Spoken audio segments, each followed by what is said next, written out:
The year was 1886, and Chicago was a city in motion, smoke-filled, ambitious, and hungry for progress. Railroads cut through endless rows of brick buildings, the air thick with the promise of opportunity. Among the thousands who arrived seeking fortune was a man who seemed to embody success itself, a handsome young doctor named Dr. Henry Howard Holmes.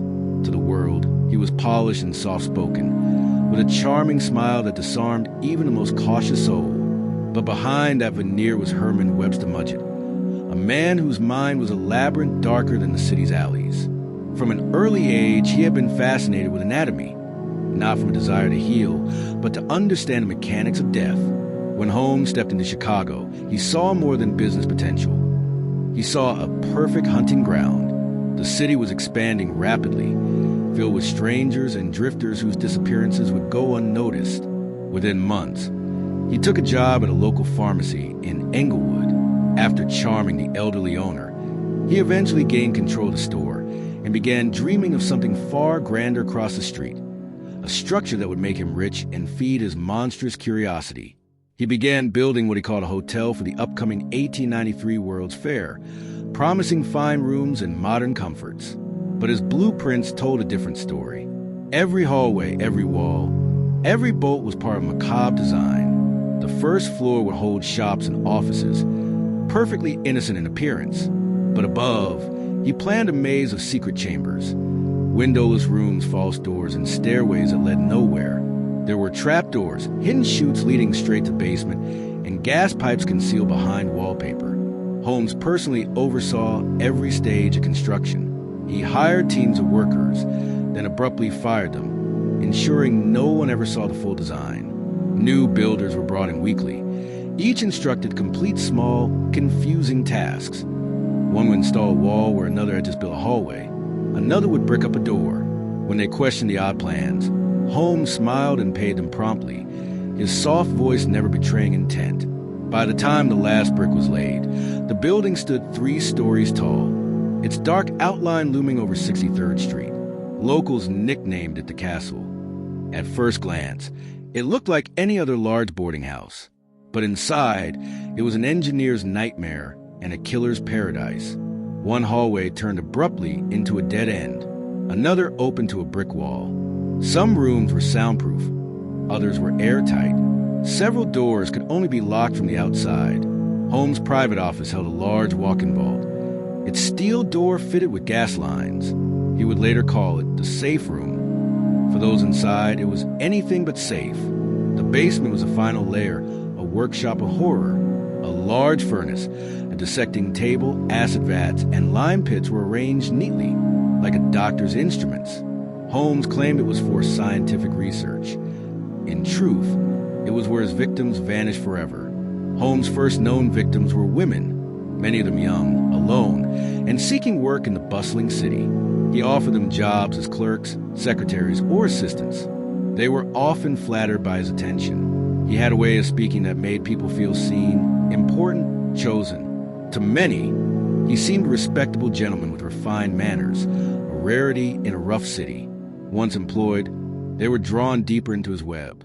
Holmes insisted that all female employees take out life insurance policies, naming him as the beneficiary. He explained it was standard business protection. Most believed him. Those who hesitated found his persuasion impossible to resist. Inside the castle, the women lived and worked under his watchful eye. Some rooms contained hidden peepholes, allowing Holmes to observe them unseen. He studied their habits, their fears, and when he decided the time had come, he would lead them into one of his special rooms, perhaps to inspect a gas leak or show a new installation. Behind the locked door, the room would seal shut. Holmes would turn a valve in the hallway, and invisible gas would hiss through hidden pipes. The screams never reached the street. When the sound stopped, he would retrieve the body, slide it down the chute to the basement, and dispose of it with clinical precision. To Holmes, murder was not rage, it was routine, a means to an end.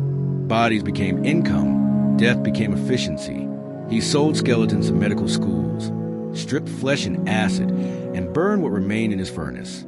He logged every transaction with the same calm as a pharmacist recording prescriptions. In public, He was a model of success, the charming doctor with a thriving business and a growing estate. He attended church, paid his bills, and kept up appearances. Neighbors respected him, women adored him. No one imagined that the polite man tipping his hat on the street was dissecting bodies in his basement after dark. As the World's Fair approached, Holmes saw opportunity. Millions of visitors would pour into Chicago, many of them single travelers. His hotel was perfectly located. Its doors opened to strangers seeking a place to stay. But those doors would become one-way. What began as a dream of success had turned into a machine of murder. Holmes stood on the rooftop one night, looking over the glowing skyline of Chicago. The wind carried the hum of progress, laughter, music, the clatter of carriages, and he smiled faintly. To everyone else, the city was a symbol of hope. To him, it was a feeding ground. And beneath his feet, inside the walls of his creation, the castle waited for its first guests. By the summer of 1893, Chicago was alive with wonder. The World's Columbian Exposition, a celebration of America's progress, drew over 20 million visitors from every corner of the world. Streets bustled with vendors and banners, the scent of roasted peanuts and coal smoke drifting together under the bright electric glow of the fairgrounds. To the excited crowds, this was the future. But just a few miles south, at the corner of 63rd and Wallace, another kind of attraction was waiting, one that would never appear on any map. The locals still called it the castle. Its shadow fell across the street, like a mark of ownership. For months, its upper floors had remained mysteriously unoccupied. Then, as the fair began, advertisement appeared for the World's Fair Hotel, modern, convenient, safe. Travelers arrived daily, drawn by the promise of comfort near the city's greatest event. Most were single women, typists, secretaries, and adventurers eager to see the fair's dazzling exhibits. They checked in with bright eyes and heavy trunks. None of them would ever check out. Behind a polished counter stood Dr. Holmes, perfectly dressed, charming, and reassuring. He greeted guests with calm confidence, offering them tea and gentle conversation. To them, he was the picture of hospitality, a culture man helping visitors navigate the overwhelming city. He recorded each name carefully in his ledger, though in truth, many of those names would never be seen again. Among the first was Julia Smythe, a woman who worked his pharmacy and lived upstairs with her young daughter, Pearl. Julia's husband had once worked for Holmes, but had since vanished after accusations of theft. Holmes, ever sympathetic, comforted the grieving wife. Soon, their relationship turned intimate. Holmes promised marriage. Julia believed him, right up until Christmas Eve, 1891, when both she and Pearl disappeared. Holmes later claimed Julia had died during a medical procedure. No one ever saw their bodies. Next came Emmeline Sigrin, a beautiful young woman who had worked as Holmes' secretary. Neighbors remembered seeing her enter his office one December afternoon and never emerge. Holmes explained she had gone to visit relatives in Iowa, but when detectives later searched his records, they found a strange entry: delivered, skeleton, female, complete. And then there was Minnie Williams, a former actress from Texas, whose innocence and trust would seal her fate.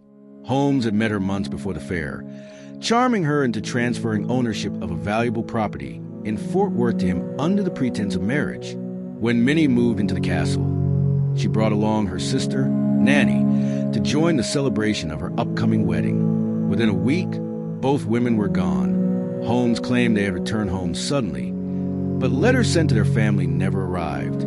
Each disappearance followed the same invisible pattern: a promise, a betrayal, a void. And the castle, that monstrous structure, concealed every trace. Holmes knew its corridors better than anyone. He had designed it not merely as a building, but as a trap made of brick and steel. Once a victim crossed its threshold, he controlled every breath, every sound, every inch of their world. Some rooms had gas lines running behind the walls. Holmes could open a valve in a hallway and silently fill the chamber with deadly fumes. Others were equipped with hidden spy holes or sliding panels, allowing him to observe the victims as they succumbed to panic. Still others had iron fixtures, restraints built into the walls for medical experiments. When the life left their bodies, he would send them down a grease chute to the basement, The basement was Holmes' domain, his true office. The floor was concrete, the walls lined with shelves holding bottles of acid, quicklime, and surgical instruments. There was a long wooden table where he performed dissections, his hand precise, his expression detached. Some remains he sold to medical schools, labeling them as anatomical specimens. Others were destroyed in a large furnace that glowed red deep into the night. To the city above, Holmes remained a respected doctor and businessman. He attended social events, smiled in photographs, and paid his bills on time. His calmness was unsettling in its perfection. He had no enemies, no arguments, no visible flaws. When asked about his missing employees, he simply replied, "They found better opportunities." Chicago's constant movement made such stories believable. After all, people disappeared every day in a city that large. But cracks began to show. Creditors demanded payment for materials used in the construction of the castle. Former workers complained of strange orders, gas lines leading nowhere, rooms sealed after completion. Police began to take interest. Yet Holmes always had an answer ready, and his charm made suspicion dissolve. By late 1893, the fair was winding down, the fireworks had faded, and visitors began returning home with stories of electric lights and grand exhibits. For Holmes, the end of the fair meant fewer travelers and fewer victims. His attention turned elsewhere, to insurance fraud. He met a man named Benjamin Pitzel, a carpenter with a troubled past but a trusting heart. Holmes convinced him to participate in a scheme. They would fake Pitzel's death, collect the insurance money, and split it. The plan sounded simple. But for Holmes, simplicity was never enough. He didn't want to fake a death. He wanted a real one. As the new year approached, Holmes' ambitions grew darker and more careless. The castle had served its purpose, but now it was becoming a liability. Too many people had entered and never returned. Too many whispers lingered in Englewood.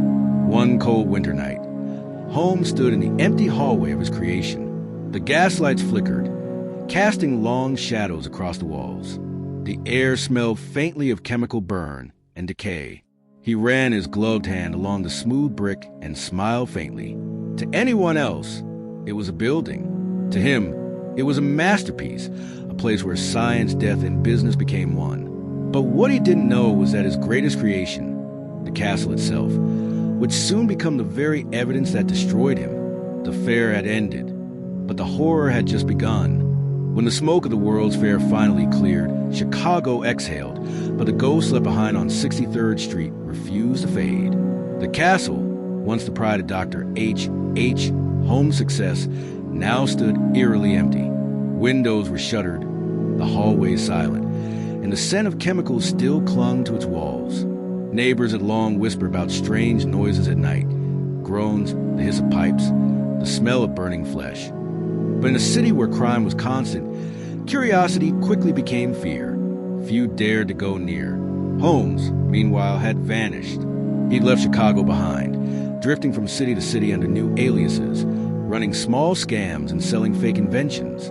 By 1894, his focus turned fully to his insurance scheme with Benjamin Pitzel. The plan had been simple. Fake Pitzel's death, collect $10,000 in insurance money, and disappear. Holmes, of course, intended to keep the money and ensure Pitzel never lived to spend it. In September that year, police in Philadelphia discovered a body in a rented office building. The man was burned beyond recognition. Holmes claimed it was Pitzel, part of their ruse, and identified the body to claim the insurance. But investigators noticed small details Holmes hadn't expected. The burns were inconsistent, and chloroform had been poured down the man's throat after death. It wasn't an accident, it was murder. Detective began to unravel his lies. Meanwhile, Holmes had convinced Pitzel's widow that her husband was still alive and in hiding, under the guise of helping the family reunite. He took 3 of her children, Alice, Nellie, and Howard, on a long, winding journey across the country. They traveled through Cincinnati, Indianapolis, Detroit, and Toronto. Holmes moved them between boarding houses, changing names and stories constantly. But what began as a con soon turned into something far more sinister. One by one, the children disappeared. In Toronto, police later found the bodies of Alice and Nellie sealed inside a trunk, suffocated and buried in a rented house's cellar. In Indianapolis, they discovered bones belonging to young Howard, burned in a stove. The cold precision of the crimes chilled even hardened detectives. Holmes was finally arrested in Boston in November 1894 for insurance fraud, but the real horror was yet to be uncovered. As investigators retraced his steps, they learned about his strange building back in Chicago, the one neighbors called the Castle. Curious, they sent detectives to search it. What they found inside defied all imagination. Behind the respectable facade lay a nightmare carved in wood and iron. The first floor seemed ordinary enough, a jewelry counter, a pharmacy, neatly labeled rooms. But as they climbed the stairs, the atmosphere changed. The corridors twisted unpredictably, leading into blind corners. Some doors opened into brick walls. Others opened onto steep drops or staircases that ended midair. There were rooms lined with asbestos and sealed tight with metal doors. In several chambers, pipes and control valves connected to a central system, the same gas lines Holmes had used to suffocate his victims. The basement revealed the truth. Under flickering lamplight, detectives discovered acid vats, a dissection table, and a massive furnace large enough to destroy a human body. Scattered around were charred bones, bits of jewelry, hairpins, and fragments of clothing. A foul odor hung in the air, chemical decay mixed with smoke. Reporters soon swarmed the site. Newspapers across the nation printed sensational headlines. The Castle of Horrors, Chicago's human slaughterhouse, America's own Bluebeard.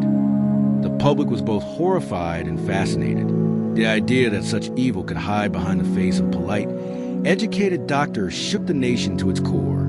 Women who had once admired Holmes now shuddered at the thought of ever having met him. Men studied his portrait, searching for signs of madness in his calm, unreadable eyes.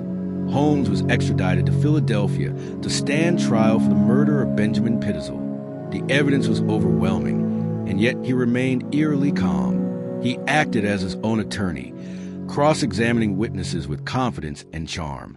Even when the prosecution described the horror of the children's deaths, Holmes sat motionless, occasionally smiling as though amused by the proceedings. When the verdict came guilty, he didn't flinch. Sentenced to death by hanging, Holmes spent his final months writing an elaborate confession. In it, he claimed to have killed 27 people, though many believe the number was far higher, perhaps over 100. Yet even his confession was filled with contradictions and absurdities, as if he enjoyed watching the world guess where the truth ended and the lies began. On May 7, 1896, at Moyamensing Prison in Philadelphia, H. Holmes met his end. The morning was gray and quiet. Reporters gathered outside the walls, their notebooks ready to capture every last word of America's first serial killer. Holmes mounted the gallows calmly, dressed neatly, his dark hair slicked back. When asked for final words, he said softly, "I was born with the devil in me. I could not help the fact that I was a murderer, no more than the poet can help the inspiration to sing." The trapdoor dropped, but death did not come quickly. His neck failed to break, and he hung for 15 long minutes, his body twitching as though resisting the inevitable. Even in death, it seemed, Holmes refused to let go easily. He was buried in a coffin filled with cement, as he had requested, fearful that his body would be stolen and dissected, the same fate he had given so many others. The castle itself burned to the ground a few years later under mysterious circumstances, leaving only rubble and memory. Yet the story of H. Holmes never truly died.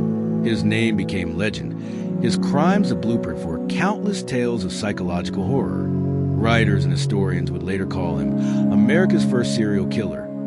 Though some said he was more than that, he was a symbol of what happens when intelligence is stripped of conscience. Today, nothing remains of the murder castle.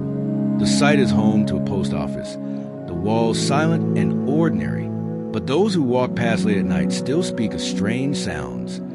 Faint gas, footsteps echoing where there should be none. Perhaps it's imagination. Or perhaps, in the city that birthed both hope and horror, the spirit of H. Holmes still walks the halls of his creation.